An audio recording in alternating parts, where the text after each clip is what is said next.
Aujourd'hui, un sextoy, ça peut prendre beaucoup de formes.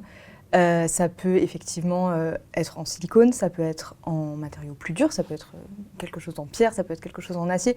Finalement, c'est pas tant le matériau qui va importer plutôt que la finalité qu'on va en avoir. Un jouet pour adultes, c'est un objet à une finalité masturbatoire. Et ça existe depuis combien de temps? Ça existe depuis très longtemps. Comment c'est? Les représentations en fait de jouets pour adultes, en tout cas les représentations qu'elles soient phalliques ou vulvaires, elles existent depuis la préhistoire. Après, de là à savoir si c'était utilisé justement à des fins récréatives ou à des fins masturbatoires, c'est plus compliqué, puisqu'évidemment, pas de texte, donc aucun écrit pour corroborer ça.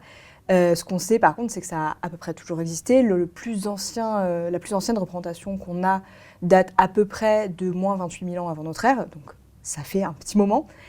Et en fait, on se rend compte que dès qu'on a eu l'écriture pour corroborer du coup une thèse plutôt qu'une autre, les jouets pour adultes ont été cités dès l'Antiquité, même avant. Il y avait, après, ça pouvait être aussi par exemple, dans des cérémonies rituelles, dans des espèces d'actes religieux, de défloraison notamment.